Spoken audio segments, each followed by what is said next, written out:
Graça e paz. E nós estamos na série Cartas de Paulo. E agora eu cheguei na carta de Paulo aos Efésios. Essa carta de Paulo aos Efésios, ela pode ser lida por dois eixos. O primeiro é a supremacia de Jesus Cristo e o segundo é a singularidade do povo que com ele se compromete. A supremacia de Jesus e a singularidade do povo.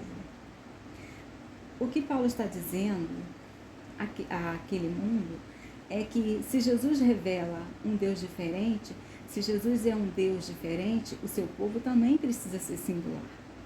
Se Jesus é Deus com novidade, o seu povo, o povo que com ele se compromete, o povo que a ele reconhece como Deus, há de ser um povo completamente distinto de qualquer outro povo aqui entre os povos. Os povos refletem seus deuses. O Salmo 115 diz isso: fazemos nossos ídolos, que tem boca, mas não falam, tem olhos, mas não veem, tem mãos, mas não pegam. O salmista diz: tornem-se semelhantes aos ídolos, todos aqueles que os adoram. Só que nós nos assemelhamos aos ídolos e, de igual maneira, nós devemos nos assemelhar a esse Deus que se revela em Jesus. É isso que o apóstolo Paulo está dizendo aqui. Na carta aos Efésios, Paulo está dizendo isso. Por isso que no capítulo 4, quando ele faz uma transição, ele diz: portanto, vivam de modo digno desse chamado, dessa vocação, isto é, a supremacia de Jesus e um povo que vive dignamente diante desse Jesus que se revela. A supremacia de Jesus é bem explícita logo no início dessa carta. No capítulo 1, versículo 3, Paulo faz um hino de exaltação a Deus pelo propósito de Deus. Bendito seja o nosso Deus, Pai de nosso Senhor Jesus Cristo. Louvado seja o nosso Deus Pai de nosso Senhor Jesus Cristo. Aqui, Paulo repete 3 vezes para o louvor da sua glória. Deus tem um propósito para a sua criação e a sua expressão desse propósito para o louvor da sua glória. Por isso, Paulo rompe dizendo: bendito seja o nosso Pai de nosso Senhor Jesus Cristo. E ele faz essa louvação a Deus em razão do propósito de Deus. E aqui é importante sublinhar aqueles que pensam que a revelação com Deus é individual, é particular.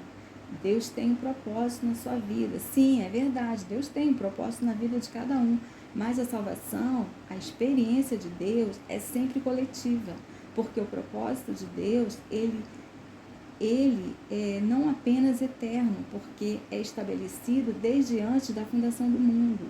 Então, é um propósito eterno, mas ele é todo abrangente. Porque no capítulo 1, versículo 9, de 9 a 10, diz o seguinte: porque o propósito de Deus é fazer convergir em Cristo Jesus, trazer para a unidade em Cristo Jesus, reconciliar todas as coisas em Cristo Jesus. Ou seja, fazer convergir em Cristo Jesus todas as coisas, no céu, na terra, não somente nessa era, mas na era que há de vir. Então, o propósito de Deus é todo abrangente. E expressões como unidade, convergência, reconciliação, harmonia, integrada, integral, sob a autoridade de Jesus, são expressões determinadas, determinantes dessa carta. Por isso é que Paulo vai orar pelos cristãos de Éfeso e vai dizer que o poder de Deus se manifestou levantando Jesus dentre os mortos. E essa foi a máxima expressão do poder de Deus na história da ressurreição de Jesus.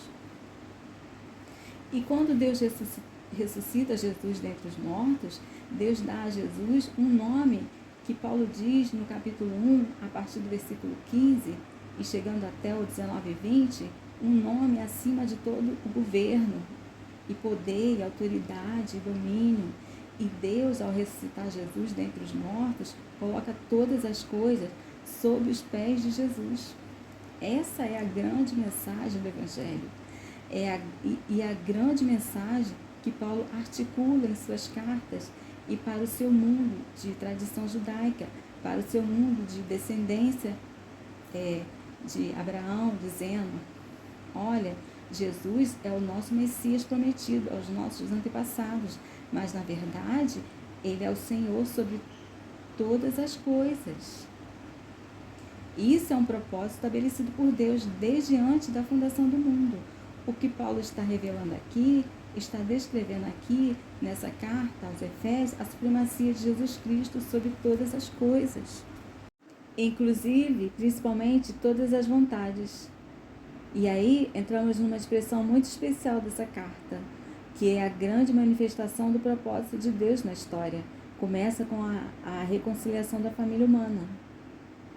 Por isso que aqui no capítulo 2, a partir do versículo 11, Paulo apóstolo diz que os judeus e gentios, que eram povos separados, os judeus como povo eleito e escolhido de Deus, e os gentios, isto é, o resto da humanidade, o restante da humanidade, como esse povo judeu, descendência de Abraão, tivessem um privilégio diante de Deus, o apóstolo Paulo vai dizer: diante de Deus não há privilégio, porque em Cristo Jesus a família humana foi reconciliada. Em Cristo Jesus não há mais um muro com separação entre judeus e não judeus. Em Cristo Jesus a família de Deus é uma só.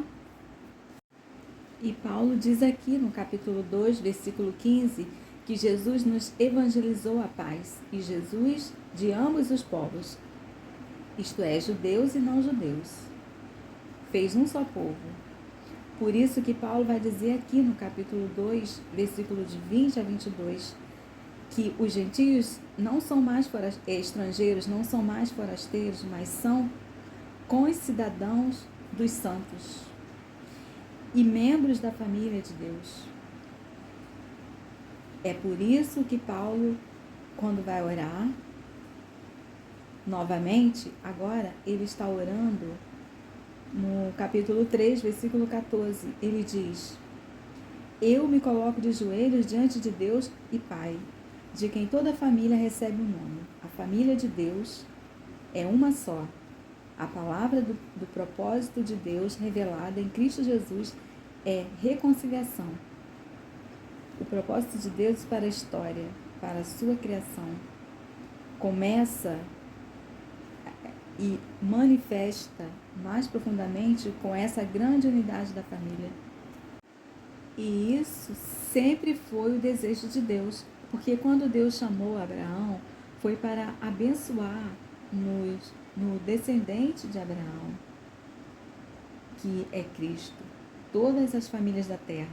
E aqui nós entendemos o que o Paulo quer dizer: andar de modo digno dessa supremacia de Jesus e desse chamado para a unidade. Aí é que entramos no capítulo 4. Há um só Deus, há um só Senhor, há uma só fé, há um só batismo, uma só esperança, uma só vocação. E o versículo 6, capítulo 4, diz o seguinte: há um só Deus e Pai de todos, que é sobre todos e em todos. Amém? Isso ecoa a grande mensagem do Evangelho e a grande revelação de Deus em Jesus. E o apóstolo João diz: Deus é amor. A experiência de Deus é necessariamente uma experiência em amor, uma experiência de amor, uma experiência no amor. A experiência de Deus é necessariamente a comunhão da família humana, como um só filho, que ouve a mesma voz que Jesus ouviu quando os céus se abriram sobre ele. Esse é o meu filho amado, em quem eu tenho prazer. Aí, a família humana, em unidade como um só homem, comovem só ser humano, essa família humana ouve a mesma voz. É essa oração do apóstolo Paulo, capítulo 3 de Efésios, de 14 a 21. Ele ora dizendo o seguinte, que ele clama a Deus e Pai, que dá nome a toda a família, para que todos juntos, na comunhão, tenhamos a experiência do amor de Deus em toda a sua profundidade, altura, extensão e largura, é estar mergulhado no amor. Essa é a grande revelação do Evangelho. Jesus inaugura a era das relações igualitárias. O Evangelho inaugura a era das relações igualitárias, porque Jesus quem leva as últimas consequências. A revelação da tradição de Moisés, amar ao próximo como a si mesmo, é nessa plataforma de igualdade, nessa plataforma de fraternidade, nessa plataforma de reconhecimento ao próximo como a si mesmo, nessa plataforma onde somos próximos uns dos outros, somos irmãos e irmãs, é nessa plataforma que se experiencia o amor. E somente assim experienciamos o amor em Deus. Isso que Paulo está revelando aqui. E quando ele sai dessa grande revelação, dessa grande novidade, a palavra de Deus traz uma revelação de caráter eterno, abrangente, universal, atemporal. Mas essa grandeza do Evangelho, essa sublimidade do Evangelho, ela bate na nossa porta de uma maneira prática e vai nos chamar à reconciliação das nossas relações sociais mais fundamentais. A vida de casal, a parentalidade e a maternidade e as relações profissionais e estruturações econômicas da sociedade. E é aí que Paulo vai chegar, quando ele diz o seguinte: olha, aqueles que estão comprometidos com Cristo e que estão vivendo no seu amor e que estão submetidos ao seu governo, ao seu domínio, ele, Jesus, que tem o nome acima de todo poder, autoridade, domínio, dominação, tudo. Esse Jesus, ele acaba com todos os sistemas de dominação e sujeição, com todas as estruturas de relações humanas estratificadas, hierarquizadas, segregadas, violentamente controladas. É isso que Paulo está dizendo, e isso é uma grande revelação. Ele diz o seguinte: você está em Cristo, se você está submetido à autoridade de Cristo e se você vive sob o Espírito de Cristo, então olhe para o seu próximo como igual.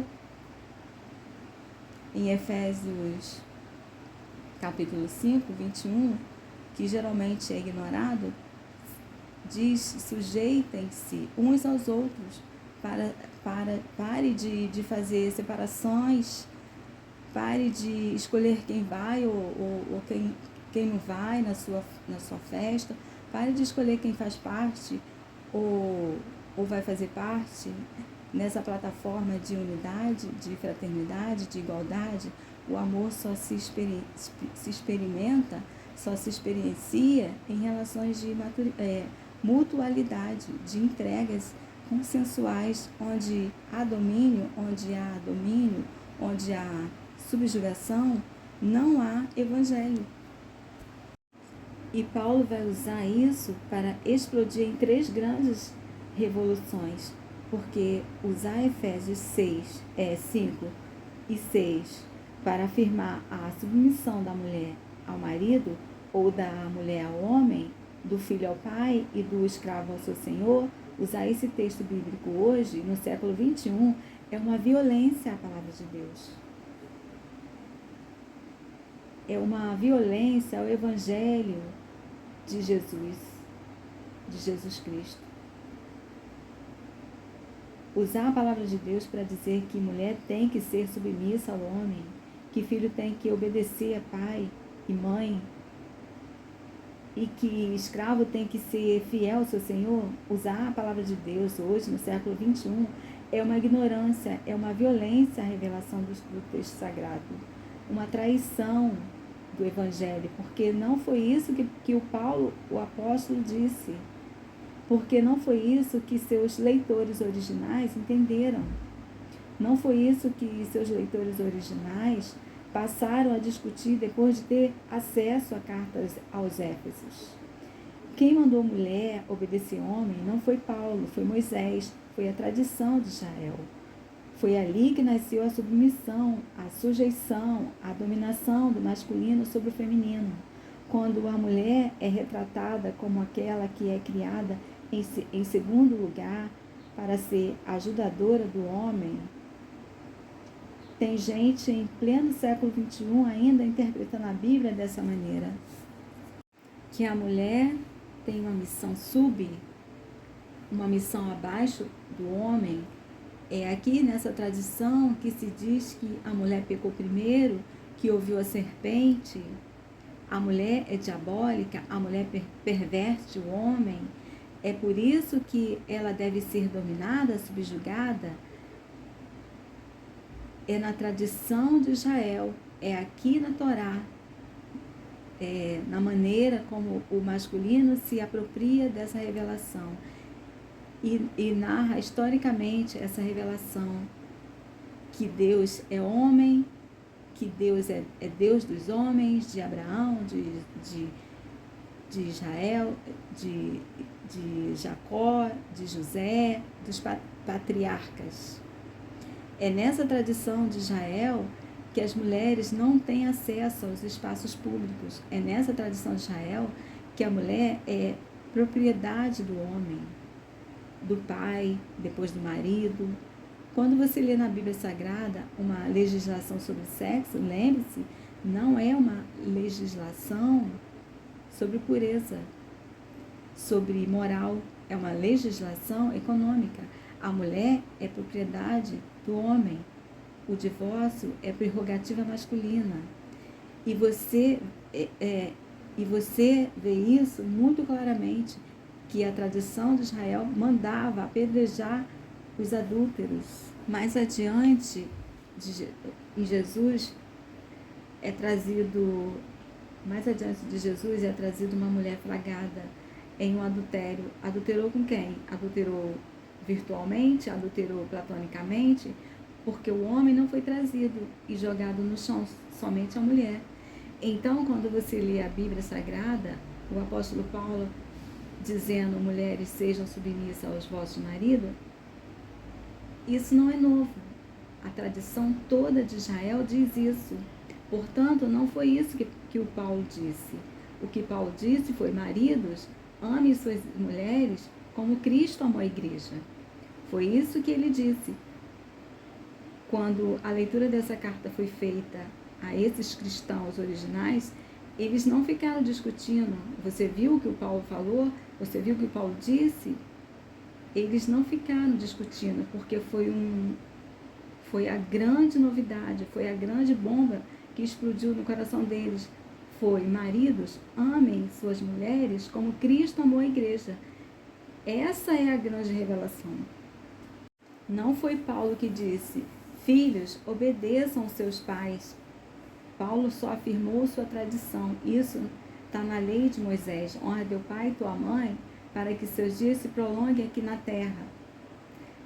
Está na constituição mais fundamental de Israel, os 10 mandamentos. Os filhos são a herança do Senhor, e bem-aventurado aquele que enche dos filhos a sua aljava. Crianças são mão de obra para a família. Crianças são soldados baratos para reis inescrupulosos. Crianças são um estorvo dentro de Israel. Os discípulos afastam as crianças de Jesus. Essa mentalidade de um mundo vertical, de domínio, sujeição, criança atrapalha. Por isso os discípulos tiram as crianças. A tradição diz que da boca das crianças Deus suscita o perfeito louvor. E cita o Salmo 8. Jesus diz: não, deixe vir as crianças. E chega Paulo e diz: não provoque nos filhos a ira. Pais, não trate suas crianças como se fossem propriedades de vocês. Pais, não projetem nas crianças as enfermidades de vocês. Pais, não subjuguem as crianças de maneira tirânica. Reconheçam sua autonomia, sua identidade, sua singularidade, suas vontades. Conduza essas crianças no caminho do Senhor e não na projeção de suas fantasias e suas frustrações. É isso que o apóstolo Paulo está dizendo aqui. Ele não está mandando os escravos se submeterem aos seus senhores, porque Israel era assim. Uma família de classe média em Roma tinha pelo menos uns 30 escravos. Paulo disse: senhores, trate seus escravos como irmãos, porque o mesmo Senhor de vocês é o Senhor deles. Está em Éfeso 6, versículo 9. Está em Efésios 6, versículo 9. Saibam que Deus não faz acepção de pessoas, que para Deus não há diferença entre pessoas. O que Paulo disse foi: tratem seus escravos como irmãos. E quando você começa a tratar escravo como irmão, ele não é mais escravo, ele é irmão. O que Paulo diz em Efésios 5 é sabotar, em nome do amor, da experiência do Cristo, que tem um governo singular em relação a todos os outros poderes e autoridade. O que Paulo faz, em nome do amor, é levar as últimas consequências à era das relações igualitárias que Jesus começou. Um mundo onde as mulheres são propriedade dos homens, as crianças são propriedade dos adultos e os pobres são propriedade dos ricos. O mundo não precisa de Jesus. Basta Moisés, basta Faraó, basta Nabucodonosor, basta César. Usar a Bíblia Sagrada para promover manutenção desse ordenamento social é uma traição ao Evangelho e à revelação que vem de Jesus. Então, é preciso se aprofundar nessa reflexão de Efésios. Igreja do Senhor, é por isso que eu estou aqui, para te lembrar que Jesus tem a supremacia de todas as coisas sobre todo o universo. O povo que com ele se compromete tem que viver de um modo digno do seu Senhor, porque nós temos que acabar com isso. O juízo de Deus começa dentro da igreja. E aqui eu encerro essa carta aos Efésios.